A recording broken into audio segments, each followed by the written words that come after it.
my name is Don Miller Jr. and today I would like to talk about the problems facing the country and what I feel is the root cause.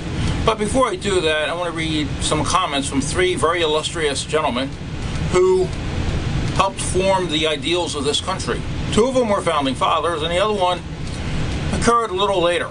And I'm going to read that last gentleman from the 19th century first. And you have to excuse me, I'm reading from paper. I have not memorized these quotes totally, so you have to bear with me as I look down. Don't interfere with anything in the Constitution. That must be maintained, for it is the only safeguard of our liberties. That's self-explanatory, actually. Should be remembered today. If once you forfeit the confidence of your fellow citizens, you can never regain their respect and esteem. Hello, members of Congress. No man is good enough to govern another man without that other's consent. In other words, you can't rule me without me letting you do that. Our defense is in the preservation of the spirit, which prizes liberty as a heritage of all men, in all lands, everywhere. Destroy this spirit, and you have planted the seeds of despotism around your own doors. In other words, that's the reason we go to war, to keep despots from our door. Not that I agree with all the wars we've been in, but that's beside the point. The people will save their government if the government itself will allow them. You know, the people can't save the government if the government doesn't want to be saved.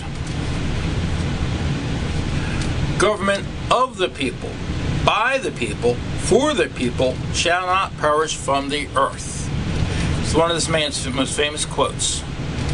Now notice he doesn't say of the political action committees, of the lobbyists, for the lobbyists, for the political action committees, or by those two different organizations. It's of the people, by the people, for the people. That means all of us, not just a select few. America will never be destroyed from the outside. If we falter and lose our freedoms, it will be because we destroyed ourselves. You know what? Hello, where are we headed right now in the 21st century? This was written in the 19th century, in the 1860s. And we're headed down that Fresno path today. This country, with its institutions, belongs to the people who inhabit it. Whenever they shall grow weary of the existing government, they can exercise their constitutional right of amending it, or exercise their revolutionary right to overthrow it. Not that I'm advocating, armed rebellion. But this gentleman is saying we have the right in the Constitution to change the government if we feel it is not working to our benefit. We, the people, are the rightful masters of both Congress and the courts, not to overthrow the Constitution, but to overthrow the men who pervert the Constitution. Again, this man is saying the people are the Constitution's defenders, not the people who say they are and are perverting the Constitution for their own means. You can fool all the people some of the time, and some of the people all the time, but you cannot fool all the people all the time. Well, there are people in government who don't believe that, and it's going to come back to bite them. Of course, that last quote gives the author of these previous quotes is Abraham Lincoln. Now, as Abraham Lincoln, he was speaking to the 1860s and the war between the states, but he was also talking to the future. He was a visionary. He saw the path that the U.S. was possibly taking, and he's advising against not to take that path. Some more quotes from one of the founding fathers. If all printers were determined not to print anything till they were sure it would offend nobody, there would be very little printing. Well, he's right. And that applies to all media today in the 21st century. In other words, he's saying, the heck with political correctness. Say what you mean and mean what you say. Simple as that. You're going to offend people. There's a corollary to Lincoln's statement. You can please all the people some of the time and some of the people all the time, but you cannot please all the people all the time. Okay? Just change a few words there and you got it. He that is secure is not safe. That's a hard one to decipher, but you know, I think I know what he means. What I think this gentleman means is just because you're secure in your house, you're not safe. You know why? Because you have doubts up here. You're not safe from yourself. They who can give up essential liberty to obtain a little temporary safety deserve neither liberty nor safety. Now that goes for today. We're going to give up a little of our liberties so TSA can make sure that nobody bad gets on the airplane. It's not working, first of all. You know what? No. The country was founded on liberty. It is through our liberty that we're safe. And that's why people hate us, because we have the liberties we have. And those last comments were from none other than Benjamin Franklin. A very smart man for the 1770s. I'd love to see him come back today.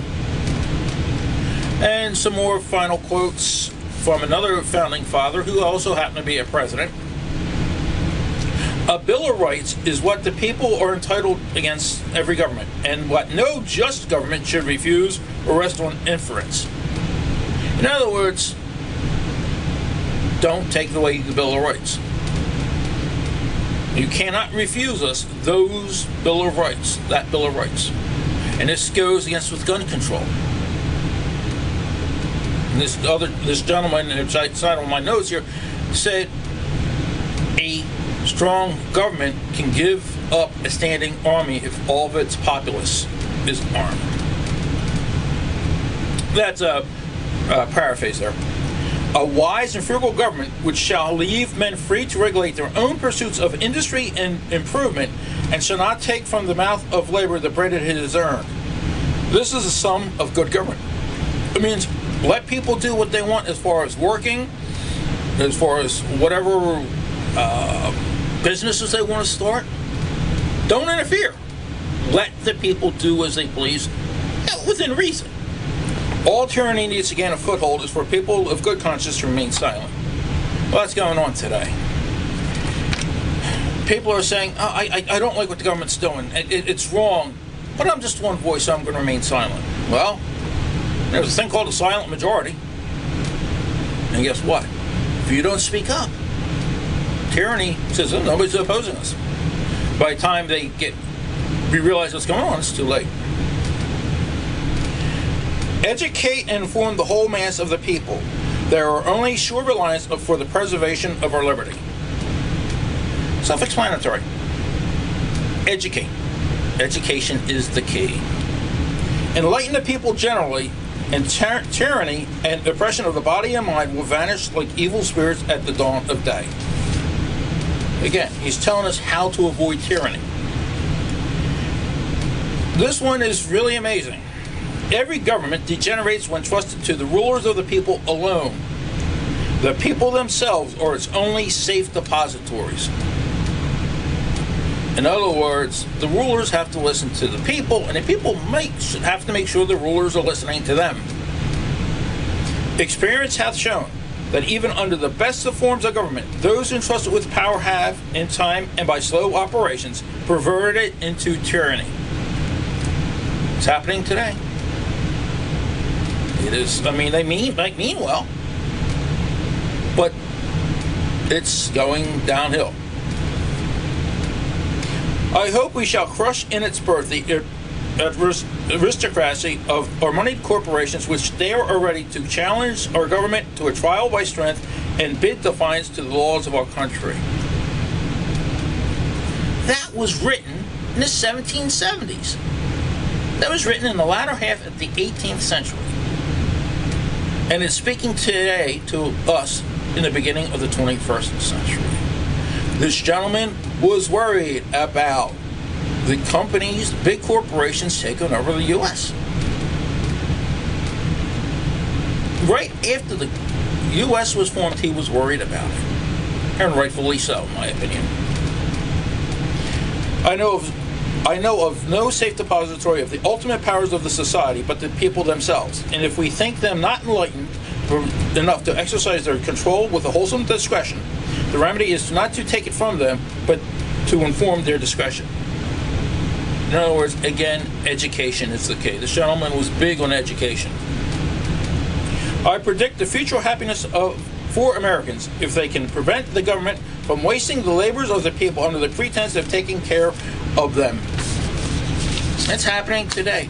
Oh, we'll take care of you, and they're taking away our liberties. It's happening. Again, written in the 1700s, speaking to the future, not of the 1700s. If the present Congress errs too much talking, how can it be otherwise in a body to which the people will send 150 lawyers whose trade it is to question everything, yield nothing, and talk by the hour? Again, the 1700s, and numbers have gone up. We've got more people in Congress. And they do the same thing. Get rid of the professional politicians, get the average Joe in there, probably get see more done other than talk. Our country is now taking so steady a course as to show by what road it will pass into destruction. To wit, by consolidation of power first, and then corruption, its necessary consequence. Again, 1770s. Speaking to today, the 21st century. This guy was a visionary, great big visionary. Wish he was alive today. Sometimes it is said that man cannot be trusted with the government of himself. Can he then be trusted with the government of others? Or have we found angels in the form of kings to govern him? Let history answer this question. I don't think anything more needs to be said there. The tree of liberty must be refreshed from time to time with the blood of patriots and tyrants. Very harsh words, but true. Timid men prefer the calm despotism to the tempestuous sea of liberty. Now, it may be hard to figure out what he meant there. What that means is, oh, I'll just let the government take care of me. I'm not going to get involved in community affairs. Well, guess what? If you sit back and relax, you reap what you sow. When the people fear the government, there is tyranny. When the government fears the people, there is liberty. Members of Congress, it's not the other way around. There is no liberty when we, the people, fear you. There's tyranny. You fear us because you have to, because you should, because we can elect your butt out of office. When we get piled upon one another in large cities, as in Europe, we shall become as corrupt as Europe. Now, that was written in the 1770s, 1780s. He was right. And there was actually more piled upon than the cities of Europe. Whenever the people are well informed, they can be trusted with their own government. Truthfully said. Dead on. And the person who wrote these last comments, someone who I admire greatly for his knowledge, for his wisdom, and for his insight. One of the framers of the Constitution and the writer of the Declaration of Independence, Thomas Jefferson. Now, if these three men, two of which were presidents, saw the country back then on a path where it was headed, and you know what? We didn't follow their advice. We went our own little way. They were trying to tell us what not to do and what to do. And we didn't heed their advice. You know, Benjamin Franklin said, he who gives up little liberty for safety, temporary safety, deserves neither liberty nor safety. We have that, as I said, with the TSA, which I call a totally stupid agency. They are worthless, in my opinion. People don't like going to the airports.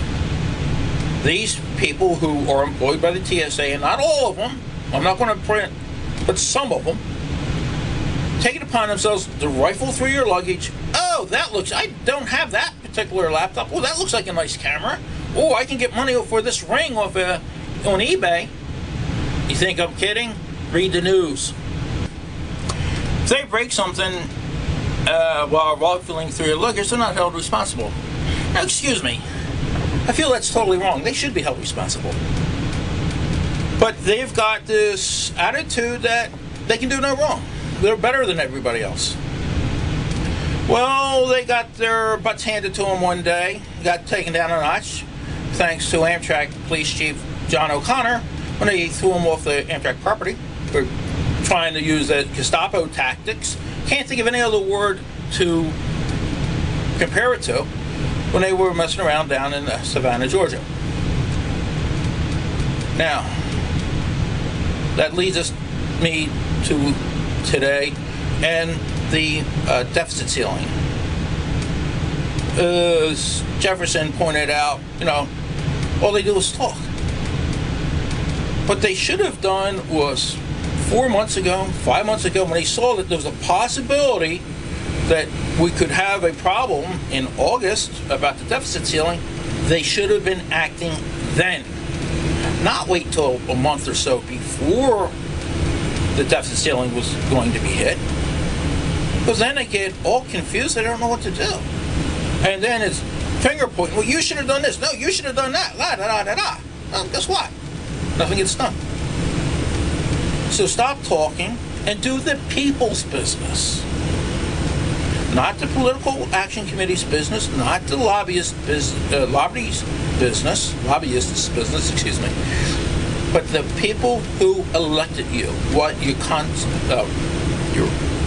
people who you're representing. Excuse me, I couldn't come up with the right word. They are the ones you have to answer to. They're the ones who put you in office, and they're the ones who can let you out of office. And I really think it's a time for a wholesale change in the U.S. government. All incumbents, good, bad, or indifferent, out. We're starting fresh. And no professional politicians. Now that would be a nice amendment to the Constitution. No professional politicians who get 2 terms maximum, just like the president, and then you're gone. I wonder how much would get done then. I wonder how much of the people's work would get done instead of their own little